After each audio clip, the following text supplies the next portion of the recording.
আমাদের একটা ডাক্তার নেই, একটা ইঞ্জিনিয়ার নেই, একটা পাইলট নেই। পাকিস্তানকে এমনি নমনম করে ওরা ভয় পায়। বাংলাদেশেরও উচিত ওদের মতো পারমাণবিক অন্তত এই অস্ত্রগুলো একটু মজুত করা। 54 বছর ওরা আমাদেরকে দাঁড়াতে দেয়নি এই উগ্রপন্থী হিন্দুরা। অথচ পাকিস্তানের নাম শুনলে আমার মনে হয় 50 বছরও আর মুখ তুলে তাকানোর সাহস পাবে না। আজ দেখছেন না কত কিছু হয়ে যাচ্ছে ভারতের সংসদে। মোদীকে কিত কিত কিত কিত বলে গালি দিচ্ছে। ওর মাথা খারাপ হয়ে গেছে। গরুর মদ খাওয়া জাতি তো পাগল হয়ে গেছে একেবারে। আমাদের উচিত এখন ডক্টর মোহাম্মদ ইউনূস সহ দরকার হয় খাবার দাবার প্রতিদিন 3 বেলার জায়গায় 2 বেলা খান।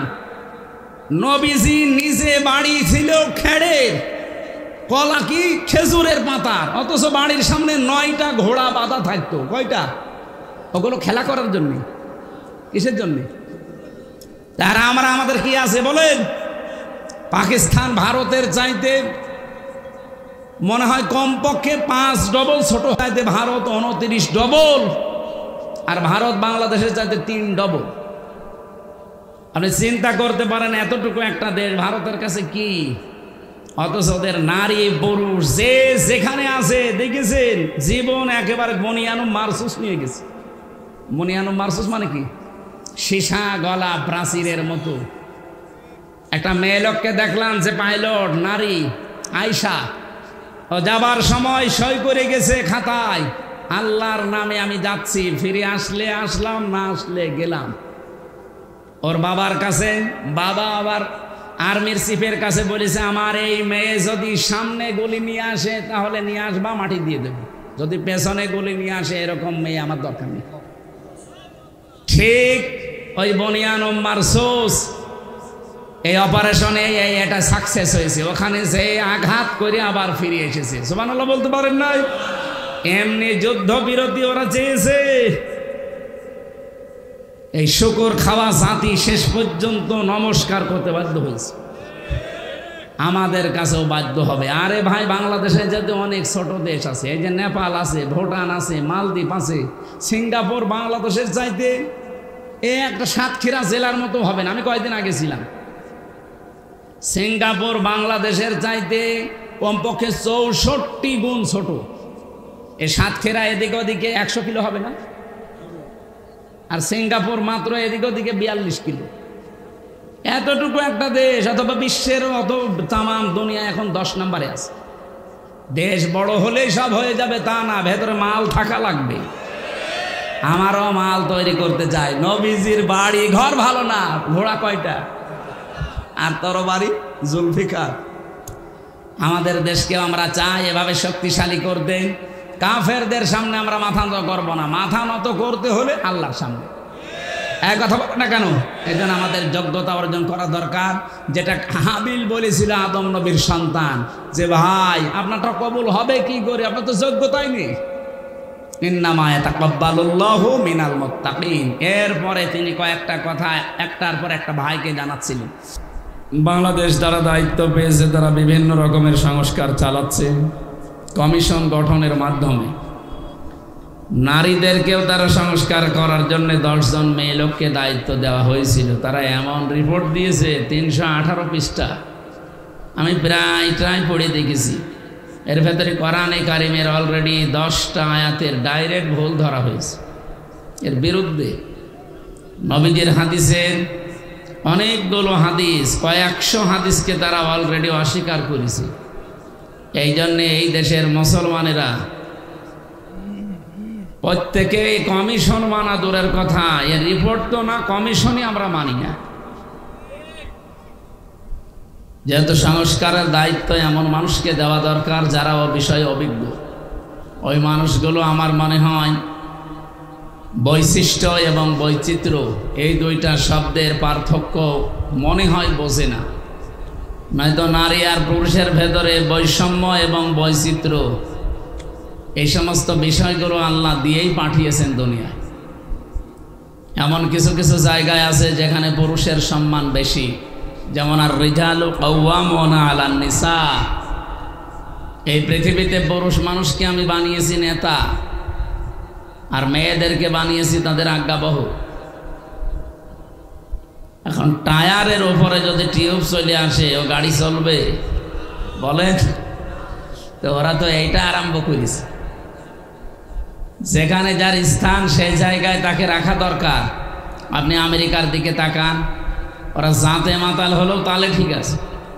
আজ 236 বছর চলছে, আজ পর্যন্ত আমেরিকার ইতিহাসে কোনো মেয়ে লোককে তারা প্রধানমন্ত্রী বানায়নি। কথা বললেন না কেন? ডোনাল্ড ট্রাম্পের মতো একটা মাতাল মানুষ, এ লোকটা মাতাল, আপনি দেখেছেন? ওরা ইউক্রেন রাশিয়ার যুদ্ধ যখন আরম্ভ হয়েছিল, মানবতা দেখাতে গিয়েছে যে ইউক্রেন দুর্বল, ও পারে না, এই জন্য তাকে সাহায্যের জন্য আমরা তাদের পক্ষ নিয়েছি। সিস্টেম আপনি অপর পৃষ্ঠায় দেখুন, যখন ফিলিস্তিন আর ইসরায়েল যুদ্ধ, এ সময় কিন্তু তারা দুর্বল, ফিলিস্তিনের পক্ষ নেয়নি, নিয়েছে ইসরায়েলের পক্ষ। মানে যাতে মাতাল হলেও তাহলে ঠিক আছে, কি কথা বললেন না কেন? অথচ আবহমান কাল থেকে ইহুদি আর খ্রিস্টান, এই দুইটা জাতি দুই মেরুতে অবস্থান করে, ওদের ছায়া পর্যন্ত মাড়াতে চায় না, এত রাগ এদের প্রতি।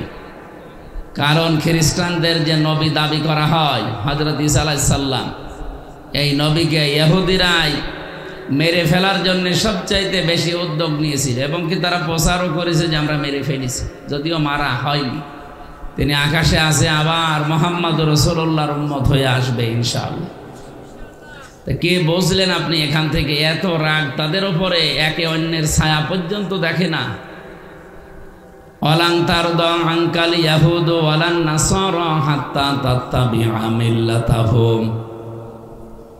হে নবী, আপনি যতক্ষণ তাদের অনুসরণ না করবেন, তাদের ধর্ম না মানবেন, ততক্ষণ তারা আপনার উপরেও রাজি হবে না।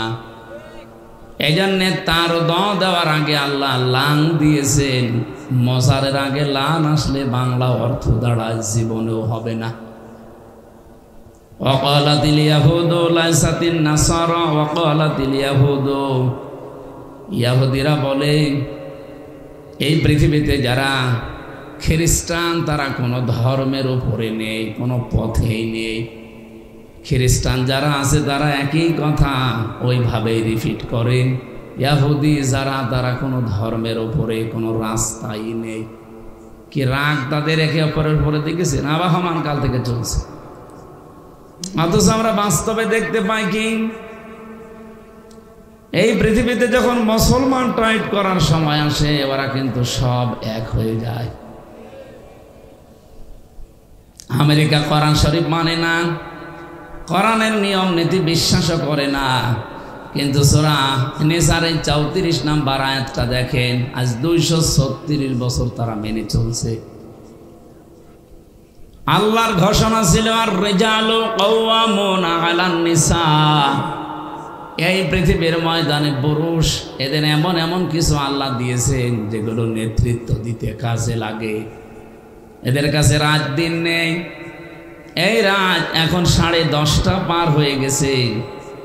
এই সময় যদি আমি হাফ প্যান্ট পরে কুষ্টিয়ায় যেতে চাই, হেঁটে পারবো না।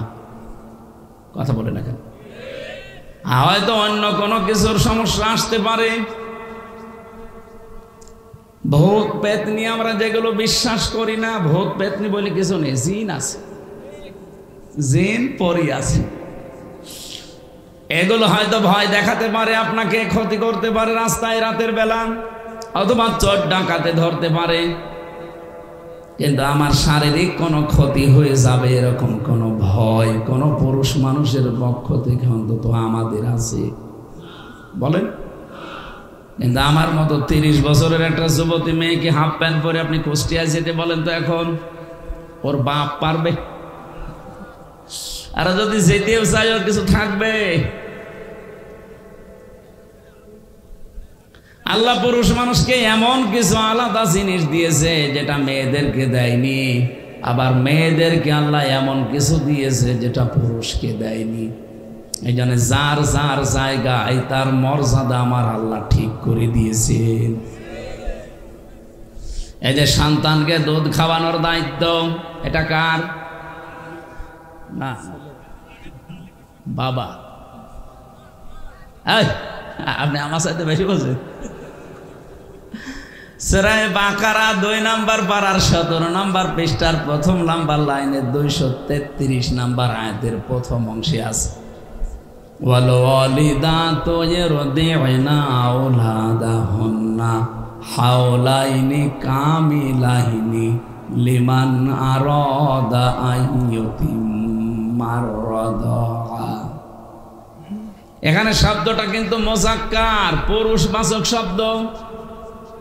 আল্লাহ পুল্লিঙ্গ ব্যবহার করেছেন, লিমান আরাদা আইয়ুতিম্মা।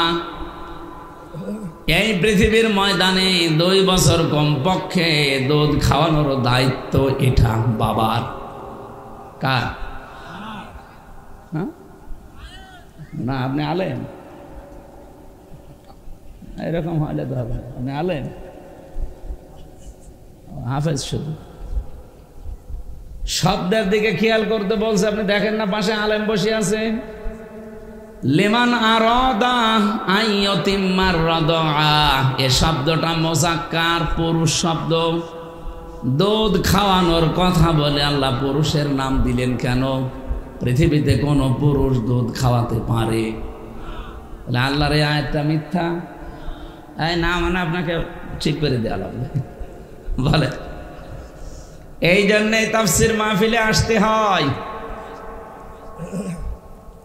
এখানে বহু আলেম আছে হয়তো এভাবে ভেঙ্গে ভেঙ্গে পড়ে না, চিন্তা ভাবনা করে না আল্লাহ কেন পুরুষের নাম দিলেন, বাবার নাম দিলেন, মায়ের নাম দুধ খাওয়ানোর তালিকায় নেই।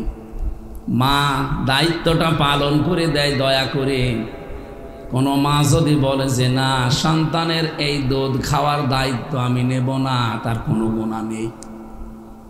এটা দায়িত্বই বাবার, উনি দয়া করে পালন করে দেয়, শুকরিয়া জানাবেন তাকে। এমনকি কোনো মা যদি এখন আওয়াজ তোলে যে এই সন্তানের দুধ আমি আর খাওয়াবো না, এটা বাবার, আমি যদি দুধ খাওয়িয়ে দেই তাহলে 5 লাখ টাকা দেওয়া লাগবে 2 বছরে, আপনাকে তাই দেওয়া লাগবে। মনে হয় এটা মাইকে বলা ঠিক হইল না। আমার ছোট মেয়ের বয়স এখন 7 মাস। ম্যাডাম যদি এখন শুনে বলে যে হুজুর আসুক, আমি ধরা খেয়ে যাব না?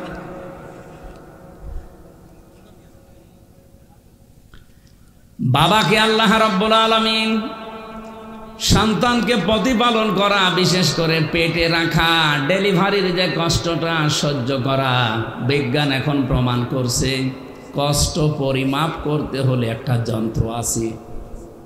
এটা আপনাকে যদি আমি মাপতে বলি, আপনি এটা মাপ দিতে পারবেন না। এই স্টেজ মাপ দিতে পারবেন না। এটা ফিতা দিলে আপনি মেপে দেবেন যে কয় গজ আছে এখানে। এখন যদি বলি এই যে বোতলে একটু পানি আছে মেপে দেন, ওটা আপনি ফিতা দিয়ে মাপবেন। ওটা মাপার আলাদা যন্ত্র নেই। লিটার লাগবে, ওইটা সিসি লাগবে। পৃথিবীতে প্রতিটি জিনিস পরিমাপ করার জন্য যেমন আলাদা যন্ত্র আছে, এটা কষ্ট পাই আমরা, এই কষ্ট পরিমাপ করার জন্য একটা আলাদা যন্ত্র আছে, ইউনিট বলা হয়। আপনারা জানেন কয়েকদিন আগে এই যে পলাশ সাহা এএসপি, উনি পারিবারিক জীবনে মানসিক যন্ত্রণা সহ্য করতে না পেরে লোকটা আত্মহত্যা করেছে নিজের অস্ত্র দিয়ে, এবং লিখে রেখে গেছে চিরকুটে, আমার মৃত্যুর জন্য কেউ দায়ী না, জীবনের ওপরে বিতৃষ্ণা এসে গেছে, আমার জীবন আর ভালো লাগে না, সাধ্যের বাইরে চলে গেছে কষ্টটা। বিজ্ঞানে কষ্ট মাপ দিয়েছে যে কতটুকু কষ্ট পেলে একজন মানুষ মরে যায়। পৃথিবীতে যত শক্তিশালী পুরুষ আমরা আছি, সর্বোচ্চ 45 ডিগ্রি কষ্ট যদি কাউকে দেওয়া হয়, 45 ইউনিট কষ্ট পেলে লোকটা মরে যাবে। শখে হোক আর কষ্টে হোক, ভেতরে তার আর সহ্য করার মতো কোনো ক্যাপাসিটি 3.5 হাত বডিতে 2 কোটি কোষ আছে, এই কোষগুলো আর ধারণ করতে পারবে না, শেষে মরে যাবে। কিন্তু মেয়েদেরকে এই যে সন্তান জন্ম দেওয়ার সময় যে কষ্টটা তাদের সহ্য করা লাগে, বিজ্ঞান প্রমাণ করেছে এক একটা মায়ের ডেলিভারির সময় কষ্ট সহ্য করা লাগে 57 ইউনিট। পলাশ শাহ মরে গেছে 45 ইউনিটের ওপরে কষ্ট পেয়েছিল, শক খেয়েছিল, এজন্য মরে গেছে। আর পারিবারিক জীবনের এখন সব কিছু বের হচ্ছে। আমার মনে হয় এখানে অনেকেই পলাশ সাহার স্ত্রী এবং মায়ের মতো মানুষ মহিলা প্যান্ডেলে আছে, এবং আমরাও অনেকে পলাশের মতো আছি। আজ হাজারো পরিবারে মানুষ মানসিক যন্ত্রণায় রোগী হয়ে যাচ্ছে, এমনকি ধুকে ধুকে মরে যাচ্ছে। সম্মানিত মা বোনেরা যেখানে এসেছেন বসেছেন, শুধু নামাজ পড়া, রোজা রাখা, কালো বোরকা পরা আপনাদের ইবাদত না। শাশুড়ি যারা এসেছেন হাতে পায়ে ধরে বলছি, একটু স্যাক্রিফাইস করবেন পুত্রবধূটার জন্যে। আপনার পুত্রবধূ যদি ভালো থাকে আপনার ছেলে ভালো থাকবে। এক কথা বলো, বউ যারা এসেছেন এই পৃথিবীতে সবচাইতে দামি একজন মানুষের কাছে, যেহেতু আল্লাহ রাসূলের পরে তার মা, এই জায়গায় আপনাকেও সেন্সিটিভ থাকা লাগবে। কিছু হলেই খালি স্বামীর কানে তুলে দেবেন, কিছু হলেই স্বামীর কানে তুলে দেবেন। আরে ভাই, সন্তান আমরা যা হই না কেন, পৃথিবীর যত খারাপ ছেলে হোক, দুনিয়ার সব ছেড়ে দেওয়ার মতো মন তার আছে, মার বাবাকে এসে জীবনও ছাড়তে চায় না। কিন্তু বাধ্য হওয়া লাগে অনেক ক্ষেত্রে। এই পৃথিবীতে এমন স্বামী নেই। এই কথা বলছেন এখন? এই জন্য যারা বসে আছেন মনে করেন আমি নামাজ পড়ি 5 ওয়াক্তের জায়গায় তাহাজ্জুদ মিলে 6 ওয়াক্ত, আমি রোজা রাখি, নফল রোজা মিলে কত রোজা, আমি পর্দায় থাকি, কালো বোরকা পরি, পর পুরুষের সাথে দেখা করি না, আমি জান্নাতে যাব না। মানে কে বলেছে আপনি জান্নাতে যাবেন? পারিবারিক জীবনে আপনি পুত্রবধূর উপর অত্যাচার করে আপনি অলরেডি জালেম হয়ে গেছেন। এরকম শাশুড়ি নেই? ছেলে যদি বৌমাকে একটু বেশি কেয়ার করে, একটু খেয়ালে রাখে, একটু ভালোবাসা বেশি দেয়, অনেক মা আছে সহ্য করতে পারে না, উল্টা পাল্টা কথা ছড়ায় যে আমার এই ছেলেটা বৌমা দখল করে নিয়েছে। ও মা, আপনার তো সেজদায় পড়ে থাকার কথা যে আপনার ছেলেটা অন্তত আপনার বৌমা নিয়ে ব্যস্ত আছে, অন্য কোনো মহিলার সাথে লাইন করে না, বলেন? আর আপনি উল্টা পাল্টা কথা ছড়ান। মেয়েদের এই ছোট মনের কারণে আমার মনে হয়, আমি যতটুকু এই 3-4 দিন ধরে দেখছি, এই মেয়েদের ছোট মনের কারণে এই পলাশ সাহা মরে গেছে। আপনি চিন্তা করতে পারেন, একজন বিসিএস ক্যাডার, এএসপির মর্যাদা আছে বাংলাদেশে, তার কোন জিনিসের অভাব আছে আপনি বলেন? শুধু চোখ বন্ধ করলে প্রতিদিন 10-20 লাখ টাকা সে উপায় করতে পারে, শুধু চোখ বন্ধ করে রাখলে। এরকম একটা জায়গায় সে পৌঁছিয়েছে অলরেডি। একটা জেলার এসপির পরের দায়িত্বে তার, অথচ সে লোকটা নিজের অস্ত্র মাথায় লাগিয়ে নিজে বিদায় নিয়ে চলে যাওয়ার আগে লিখে গেল আমার মৃত্যুর জন্যে কেউ দায়ী না। এখন সব বের হচ্ছে যে দায়ী কে। আমি আশা করব মেয়েদের যে হিংস দিয়েছি, এত কষ্ট সহ্য হয় আপনাদের, তো পারিবারিক জীবনে এই ছোট মনের কারণে হাজারো স্বামী, হাজারো সন্তান আজ আমরা মানসিক রোগী হয়ে যাচ্ছি। এখানে মানসিক রোগী নেই বলেন? একবার আসছিলাম রাঙ্গামাটি জেলা থেকে, কমিটির লোক আমারে বলছে, হুজুর রাতের বেলা যখন আসেন সকালে আপনাকে আমরা বৃদ্ধাশ্রম দেখাবো। নিয়ে গেল, যে দেখি কলেজের এক অধ্যাপক, বিসিএস ক্যাডার, ওর মায়ের পায়ের কাছে বসে ওর মা ওকে বলছে, বাবা আমি যখন মারা যাব আমার এই মাথার উপরে যে ফ্যান আছে এই ফ্যানটা পাল্টিয়ে নতুন ফ্যান লাগিয়ে দিবা। ছেলেটা বলছে, মা তুমি তো মরেই যাবে, তখন আবার ফ্যান কি হবে? মা বলে, বাবা আজ 3 মাস আমাকে এখানে রেখে গিয়েছো, 3 মাসের ভেতরে আসো নাই, আজকে এসেছো খবর দেওয়ার কারণে যে ফ্যানটা আমার মাথার উপরে আছে, এটা আর ঘরে না। বহুবার এদেরকে বলেছি, এরা আমার কথাও শোনে না, কারণ যতটুকু টাকা দেওয়া হয় ততটুকু খেদমত পাওয়া যায়। যেহেতু টাকা পয়সা তুমি ওই পরিমাণ দাওনি, এই জন্য ওরা ওই পরিমাণ খেদমত সেবার দেয় না। কিন্তু আমার বিশ্বাস, তুমি আমার সাথে যা করলে, তোমার সন্তানও বড় হচ্ছে, কিছুদিন পরে তোমার এই জায়গায় রেখে যাবে। কিন্তু তোমার তো ফ্যান ছাড়া ঘুম হয় না। ছোটবেলা থেকেই আমি তোমাকে কি কষ্ট করে বাতাস দিয়ে ঠান্ডা করে আমি মানুষ করেছি, আমি জানি।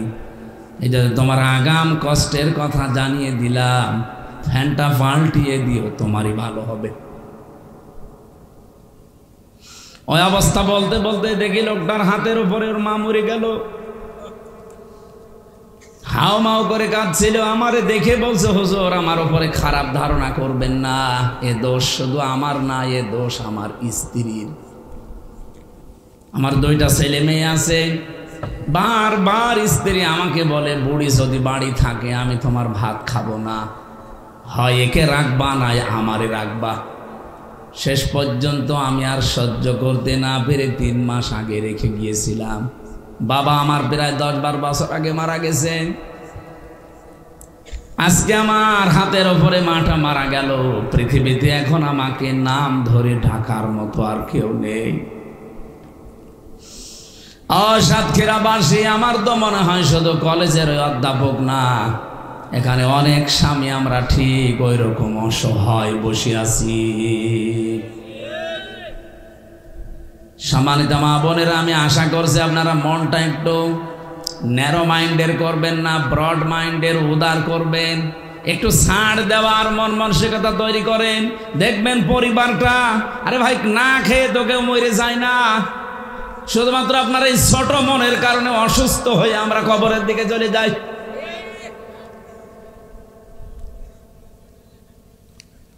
আমি কষ্টের বর্ণনা দিতে গিয়ে পর্যন্ত এসেছিলাম মেয়েদের যে কষ্টটা, যদিও দায়িত্বটা বাবার, পৃথিবীতে দুধ খাওয়ানোর দায়িত্ব মায়ের না, মা দায়িত্বটা পালন করে দিচ্ছে, এজন্য তাকে ধন্যবাদ দেবেন, শুকরিয়া জানাবেন। যেহেতু আমাদেরকে আল্লাহ ওই জিনিসপত্র দেয়নি, এই জন্য সন্তানের দুধ খাওয়ানোর দায়িত্ব মায়ের। যদি আমাদের ওইটা দিত, আমাদেরই পান করানো লাগতো, কারণ লিমান আরো একটা মোজাক্কার শব্দ।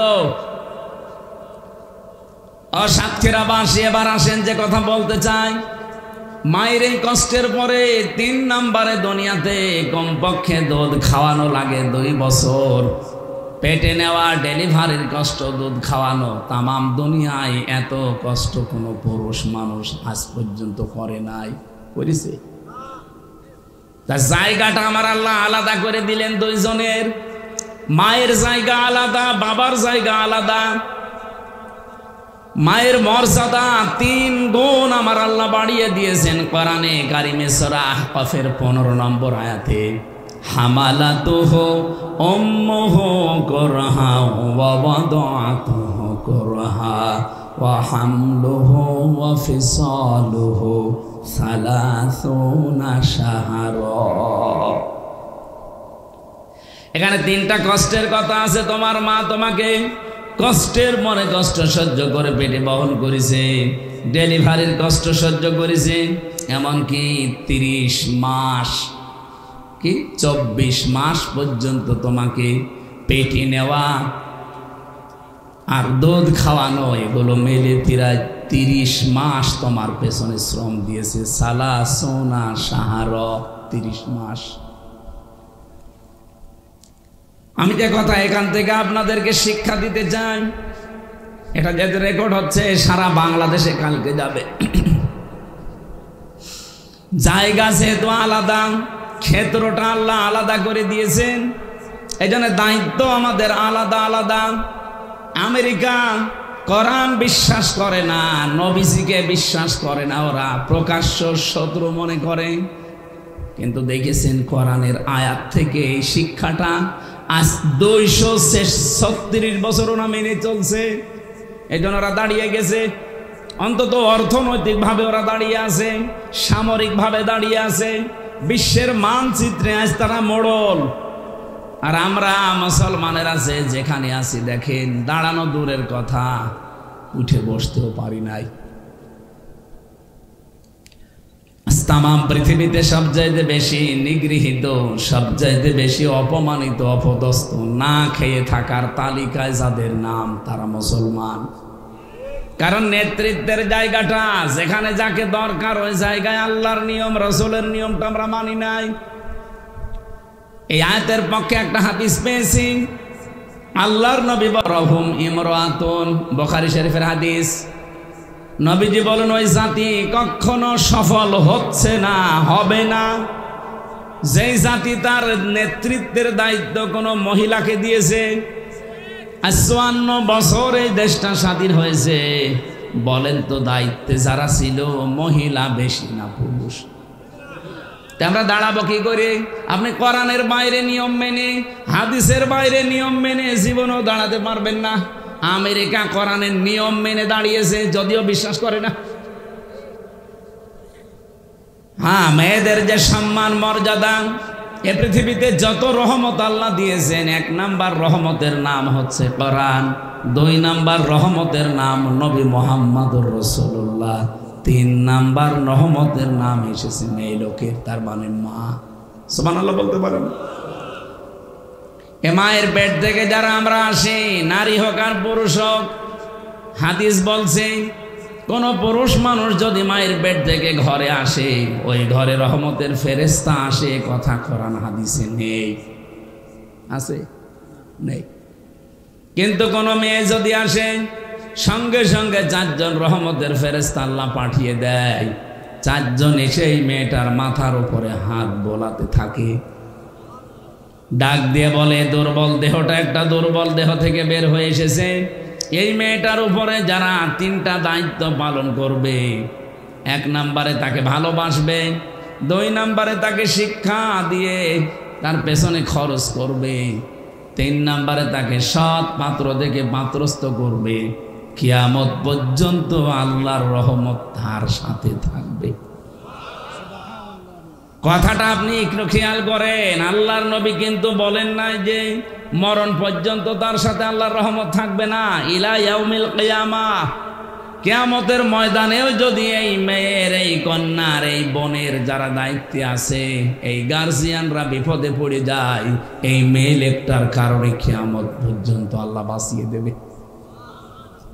আপনার 10টা ছেলে আছে, আপনি বেঁচে যাবেন এমন কথা নেই। একটা মেয়ে হলে আপনি একটা জান্নাতের অধিকারী। সুবহানাল্লাহ বলতে পারেন না? কথাটা শুনতে যত সহজ মনে হচ্ছে, বিষয়টা অত সহজ না। নবীজির কথা যেহেতু জীবনে মিথ্যা হবে না, একটা মেয়ে যার আছে আর এই 3টা দায়িত্ব যার পালন করা হচ্ছে, আপনি বিশ্বাস করতে পারেন আপনি একটা জান্নাতের অধিকারী। যার 2টা মেয়ে আছে সে 2টা জান্নাতের অধিকারী, যার 3টা মেয়ে আছে নবীজি বলেন তাকে 3টা জান্নাত আল্লাহ দিয়ে দেবে, কোনো সন্দেহ নেই। এই 3টা মেয়েকে যদি আবার স্পেশাল ভাবে এই 3টা দায়িত্বই সঠিক সুচারুরূপে পালন করতে পারে, আর একটা স্পেশাল মর্যাদা, এই কিয়ামতের দিন ওই লোকটার আমি নবী পাশাপাশি এভাবে জান্নাতে থাকবো। মেয়ে যাদের আছে খুশি হন, শুকরিয়া আদায় করেন। আল্লাহ পাকের কথাই ছিল দুনিয়াতে 4টা জিনিস দিলে আমি খুশি, কিন্তু আমার বান্দারা নারাজ। তার ভেতরে 1 নাম্বার কন্যা। বলেন বলেন, এই জন্য মেয়ে লোক হলে আপনি রাগ করবেন না। হযরত ওমর বলেন যে বাড়িতে একটা মেয়ে আছে, ওই বাড়িতে জান্নাতের একটা টুকরা আছে। যে বাড়িতে পুরুষ আছে ও বাড়িতে জান্নাতের টুকরা আছে, কথা আছে। মেয়ে লোক যাদের আছে, মেয়ে কন্যা অনেক দামি জিনিস, তাকে এই আদবগুলো, শিক্ষাগুলো আমরা দিতে পারি না। এই জন্য পরবর্তীতে সাংসারিক জীবনে যে সে একটা বোঝা হয়ে যায়, সে একটা ঝামেলা হয়ে যায়, হয় স্বামীর জন্যে, শাশুড়ির জন্যে, পরিবারের জন্যে। আমার কথার অর্থ বোঝা গেছে? 2 নম্বরে পৃথিবীতে সবচাইতে বড় রহমতের নাম, যেটা আল্লাহ বেশি খুশি হন, তার নাম বৃষ্টি। কি বলেন বলেন? এই যে বৃষ্টি বন্ধ হয়ে গেছে এত গরমে। গতকালকে আমি ছিলাম বাগেরহাটে, পরশুদিন ওই জায়গায় আমি দেখেছি প্রায় 49 ডিগ্রি চলছিল বাগেরহাট মংলাতে। চিন্তা করতে পারেন বাংলাদেশের মতো জায়গায় 49 ডিগ্রি মানে কি? সৌদি আরবে 42, 43, 45 ডিগ্রি হলে মানুষ আর বাইরে বের হতে চায় না। পরশুদিন দেখলাম চুয়াডাঙ্গায় কে যেন উঠানের উপরে ডিম ভেজে খাচ্ছে এই সূর্যের আলোতে। কি তাপ! আল্লাহ রাব্বুল আলামিন বলেন পৃথিবী যখন গরম হয়ে যায়, অস-সামাই যাতির রাজি'i ওয়াল আরদি যাতিস সাদি'i ইন্নাহু লাকাউলুন ফাসল ওয়া মা হুয়া বিল হাযলি। ওই আকাশের কসম, যে আকাশ পানি ধরে আছে, বৃষ্টি ধারণ করে আছে, ওই আকাশের কসম, এবং জমিনের কসম, যে জমিন বৃষ্টির পানিগুলো নিজের বুকের ভেতরে নিয়ে রেখেছে। আকাশ যদি বলতো না এই পানি আমি নেব না, ছেড়ে দিলাম, জমিন যদি বলতো না আমি বুকের ভেতরে এগুলো রাখবো না, উগরিয়ে দিলাম, জমিনে বসবাস করা আমাদের জন্য বড় কঠোর হয়ে যেত। মাঝে মাঝে নিতে চায় না, তখন দেখেন না বন্যা চলে আসে। এই সাগর থেকে হালকা সুন্দরবন এলাকা থেকে একটু যদি জলোচ্ছ্বাস কয়েক হাত উঁচা হয়ে আসে, আমার মনে হয় আশপাশ জেলাগুলো সব পানির নিচে চলে যাবে। আল্লাহ পাক বলেন বৃষ্টি এটা আমার রহমত, আকাশ থেকে আমি আল্লাহ এটা নাজিল করি, এটা আমি দিলে খুশি হয়। কিন্তু বহু মানুষ আছে এটা পেলেও নারাজ হয়ে যায়। 3 নম্বরে আমি বেশি আল্লাহ দিলে খুশি হয় রোগ ব্যাধি। কি এটা আমরা নারাজ?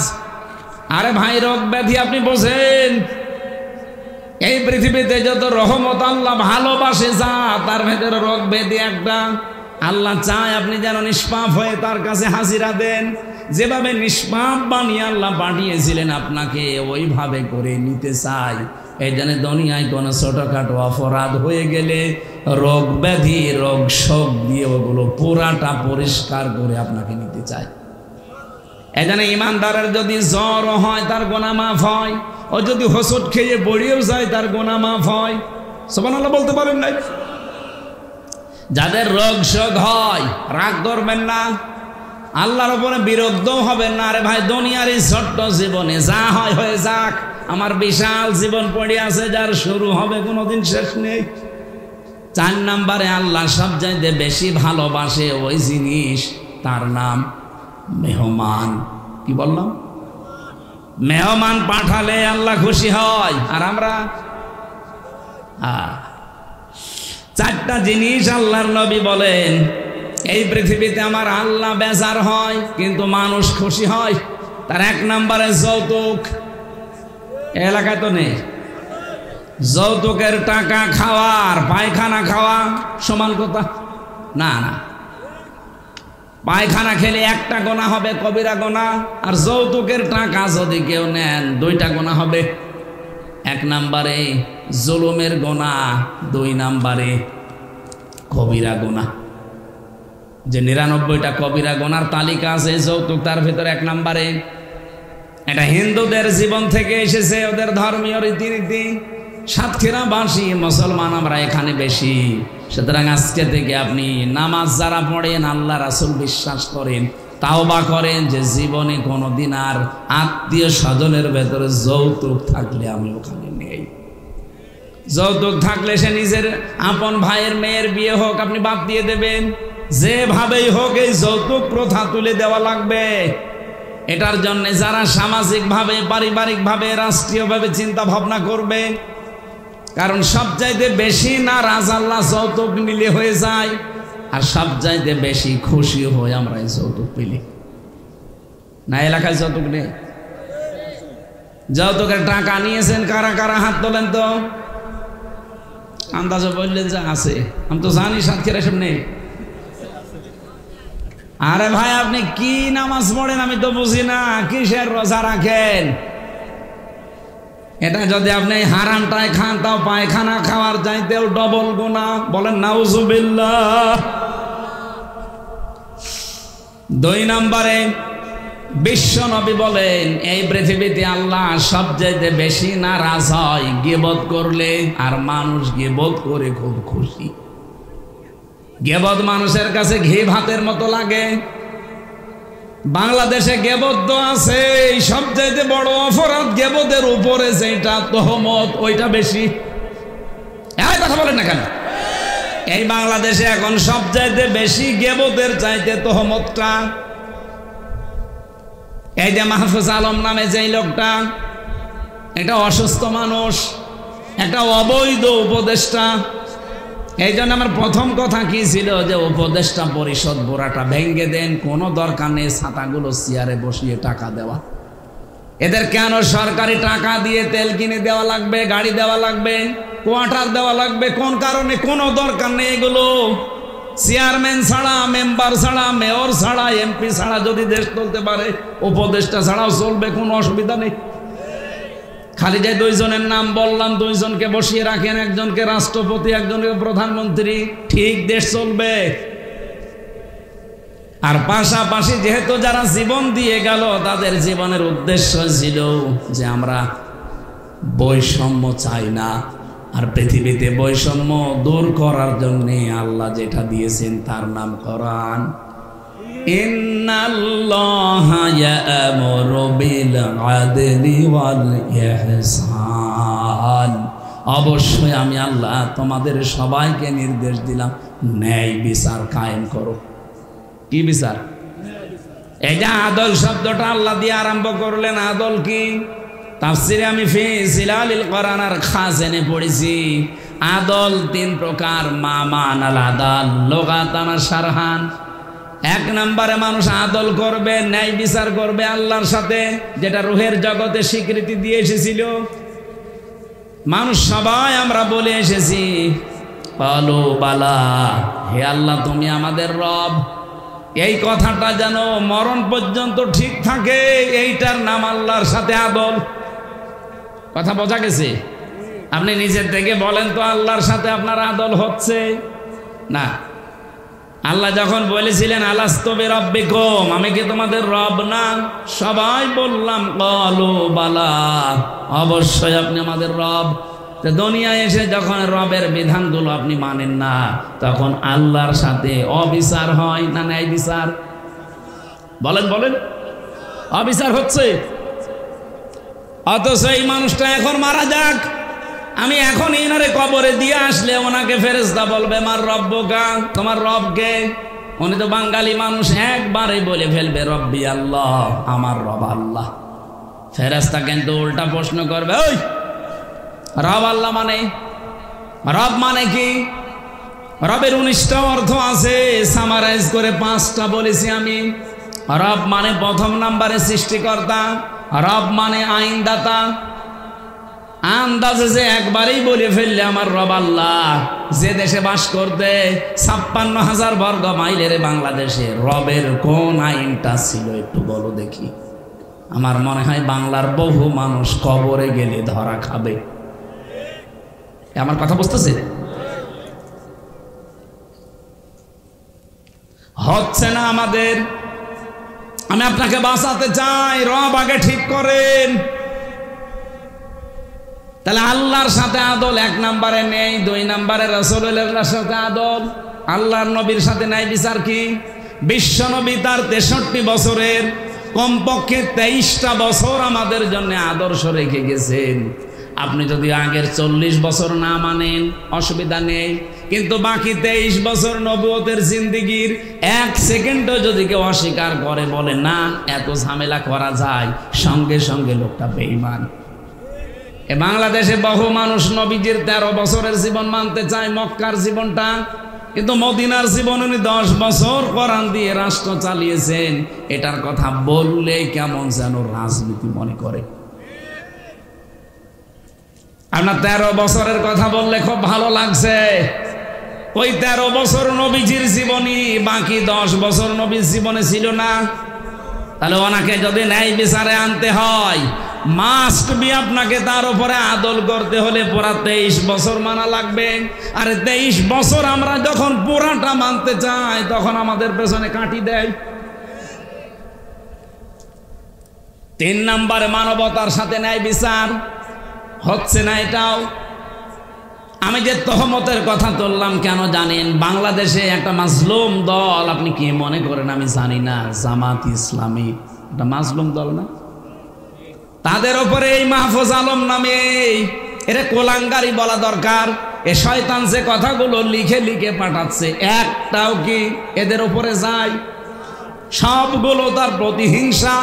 এখন প্রমাণ পাচ্ছি সে নাকি লক্ষ্মীপুরে এমপি দাঁড়াবে, কিন্তু সেখানে যিনি আছেন তার আসনে তার ধারে কাছেও সে যেতে পারবে না। জামাত ইসলামী মনোনীত ওই জায়গায় যিনি আছেন ডক্টর রেজাউল করিম, আপনি সে যদি 100টার 90টা ভোট পায়, এ মনে হয় 9টাও পাবে না। এর মাথা এমনি খারাপ হয়ে যায়নি। এই যে তহমত গুলো দোষগুলো একটা দলের উপরে আপনি লাগিয়ে দিলেন, 54 বছর আগের ইস্যু টেনে এনে জাতির ভেতরে এখন আপনি কালার করতে চান। জাতি আজ 54 বছরে দেখে ফেলেছে বাংলাদেশে সত্যি সত্যি চরিত্র ভালো কাদের। আমি গ্যারান্টি দিয়ে আপনাকে বললাম, যদি আপনি ধরিয়ে দিতে পারেন আমি এখনই তাকে নিয়ে একেবারে সরাসরি কেন্দ্রে যাব। যদিও পরিবর্তন না হয় এক্ষুনি তওবা করে আমি আপনার দলে চলে আসবো। বলেন, বাংলাদেশে যারা জামাত ইসলামী করে, যারা ইসলামী ছাত্র শিবিরে আছে, ইসলামী ছাত্রী সংস্থায় আছে, এরা বিড়ি খায়, আপনি দেখাতে পারবেন? কথা বলেন না কেন? এরা সিগারেট খায়, এরা চুরি করে, এরা মানুষের জিনিস মেরে খায়, এরা চাঁদাবাজি করে। যেগুলো বললাম এগুলো একটাও করে না, নিজেরা বলছে। এর চাইতে কি প্রমাণ চান? এদের হাতে দেশটা তুলে দিলেও নিরাপদেই থাকবে। আর যারা গলাবাজি করে তাদের চরিত্র দেশের মানুষ 54 বছরে দেখেছে। এই জন্যে তাদের এত ভয়। যাও মেলিক নিষিদ্ধের কথা আজ যারা বলে 2 দিন পরে আমাদের নিষিদ্ধের কথা বলবে না, তার গ্যারান্টি আছে। এই জন্য আমরা এর পক্ষে নেই। ওরে শয়তান, আপনার চরিত্র এরকম করবেন আপনার মনে হচ্ছে জাতি তো আগেই বুঝতে ফেলেছে। কয়েকদিন আগে একজন বলেছিল 15.5 বছরে তো কোরআনের অনুষ্ঠানগুলোতে অনুমতি চাইতে গেলে দিত, আর আমরা যদি কোনোদিন যেতে পারি অনুমতি দেব না। এই কথাটা আপনি আগেই বলে ফেললেন, কয়েকদিন পরে বলতে পারতেন না? ভোটটা হয়ে গেলে কথা বলেন না কেন? এটা যে কিছু হয় তার প্রমাণে সাতক্ষীরার কয়েকদিন আগে এক চেয়ারম্যান, ওরে প্রশাসনের লোক পর্যন্ত কি গাইল দিয়েছে দেখেছেন? বলেছে বিয়াদব, একটা বাটপার, আসলে একটা বাটপার। তাছাড়া মঞ্চে বসে আলেমের বিরুদ্ধে উল্টা পাল্টা কথা বলতে পারে, একটা বাটপার না? সাতক্ষীরার আলেম ওলামারা তার বিরুদ্ধে কি স্ট্যাটাস দেয়নি, প্রতিবাদ জানায়নি? আমরাও চাই এরকম বেয়াদবরা। এই জন্য তো মানুষ এখন সব বুঝে ফেলছে যে আরে ভাই এ কথা বলবেন আপনি নির্বাচনের পরে, আগেই বলে ফেললে মানুষ তো সব বুঝে ফেলবে। তহমত দেবেন না। যার যেই দোষ নেই ওই দোষ যদি তার উপরে চাপিয়ে দেন, এটা গেবত থাকে না, এটা কি হয়? আর বাংলাদেশে এটা বেশি হচ্ছে। আপনি নিজেই বললেন যে এদের ভেতরে চোর নেই, এদের ভেতরে বিড়িখোর নেই, এদের ভেতরে জেনাকার নেই, আপনি কি প্রমাণ চান? আর বলেন, এই মানুষগুলো দায়িত্ব পেলে এরা চোরমুক্ত বাংলাদেশ গঠন করবে, এরা ন্যায় বিচার কায়েম করবে, কারণ এরা শপথবদ্ধ হয় এইটা পড়ে, ওলিন্না সলাতি অনুসুকি অমাহিয়া অমামাতি লিল্লাহি রাব্বিল আলামিন। এটা যদি না পড়ে আপনি যারা আছে দায়িত্বে জিজ্ঞাসা করে দেখেন তো। এখানে যদি কেউ থাকে ওই রকম জিজ্ঞাসা করে দেখেন যে আয়াত তার পড়া লেগেছে কিনা, কেউ আছে? জিজ্ঞাসা করে। আর আপনি যেখানে সাপোর্ট করছেন সেখানে কলিন না সলাতি পড়া লাগে না, সেখানে পড়া লাগে কলিন না ছাগল। ছাগল নিয়ে আসি। আমার কথা একটু মন দিয়ে শোনেন। রব্বুল আলামিন কোরআনে কারিমে জানিয়েছেন এই পৃথিবীতে সবচাইতে বেশি নারাজ হয় আমি, বেজার হয়ে যায় যখন মানুষ গীবত করে, তহমত করে, অথচ মানুষ এইটাকে সবচাইতে বেশি ভালোবাসে। তিন নাম্বার বেশি যারা সুদ খায় ঘুষ খায় এদের প্রতি আল্লাহ সবচাইতে বেজার, কিন্তু মানুষ এটা পেয়ে খুশি। এখানে বহু মানুষ এমন বসে আছে যারা সুদের টাকা 1000 টাকা রেখে আসে, মাসে মাসে 100 টাকা বেশি দেয়, নাকি এরকম মানুষ সাতক্ষীরা নেই? যারা আছেন এই মুহূর্তে তওবা করেন, কারণ সুদের 1 টাকা খাওয়ার মায়ের সাথে জেনা করার সমান কথা। যারা করছেন এই মুহূর্তে সিদ্ধান্ত নিয়ে ফেলেন, আমি না খেয়ে মরে যাব, আমি ঘুষ আর সুদ খাবো না, ছেড়ে দেব। যারা রাজি আছেন একটু দেখে হাত তোলেন তো। আরে বাবা, কত সুদ খরগো এলাকায়, এত সুদ খোর, প্রায় লোকই দেখি ওই ধান্দায় আছে।